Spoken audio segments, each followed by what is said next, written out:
So ayun guys, kasi problema sa atin, marami sa atin ang yung nalilito kung paano palitan yung link sa Facebook natin. Okay, maraming nagtatanong, paano ba palitan yung link like this? Ito, ipapakita ko sa inyo. Sundan nyo lang ako guys. Click nyo lang itong nyo, profile. Ito, papakita ko lang muna kung saan yung pipuntutin natin. Mali. Ba't mali? Ito. Papakita ko sa inyo paano to. Pindutin nyo lang to, yung profile, yung bilog na yan. And then pindutin natin. Pagkatapos guys, pindutin nyo lang tong tatlong dot dito. Okay. And then dito sa baba,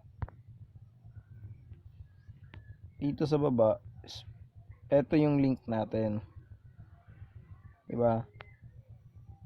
Kadalasan yung iba number yung ginagamit at saka ang iba Gmail yung ginagamit nila. So pwede rin natin tong gamitin ang link na to like this.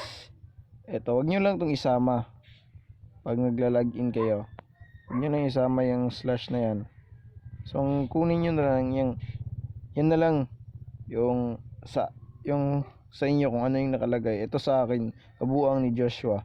So gusto kong palitan yan. Gusto kong palitan para mas madali. Gusto kong gayahin tong nasa bio natin. Ito. Yan. Gusto kong palitan ng kabuang ni Joshua official. Okay ba? So ang gagawin natin guys, paano ba papalitan yung link na nandito? Paano ba yan papalitan? So gagawin natin guys is follow nyo lang ako. Home na lang tayo agad-agad. Then punta tayo dito sa messenger natin. Messenger. So nandito na ako, di ba? Ito na, nag-login na ako. So pagpunta natin sa messenger guys, so hanapin nyo dito yung eto. Wala tayong ibang pupuntahan kundi ito lang. Ito lang, username. So ang gagawin nyo, click nyo lang yan. And then pagka-click nyo, etong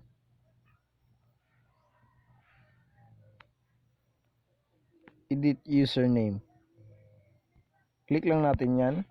So ayun, lumabas na siya, kabuang ni Joshua. So lagay natin kabuang ni Joshua official.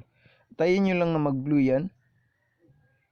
Means ibig sabihin kapag tong save na to nag-blue na yan, ibig sabihin okay yung walang ibang gumamit ng link na to. Okay? So save na lang natin yan. Save natin. So pagka-save natin dyan, makikita nyo dito na iba na siya. Kanina is kabuang ni Joshua lang, and then ngayon kabuang ni Joshua official na siya. Okay? So para malaman natin is i-check natin. Punta tayo dito. Isang lang guys, di siya gagana dito sa lang. Para sa konting kaalaman na lang rin natin, hindi siya gumagana pag Facebook Lite yung ginagamit natin. So ang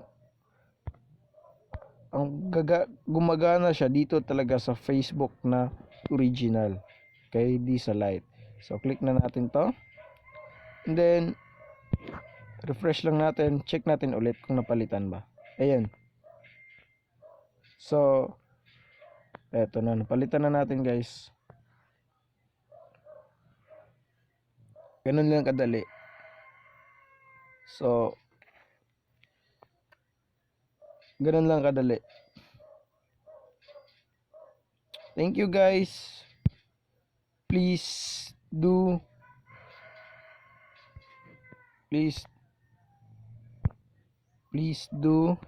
a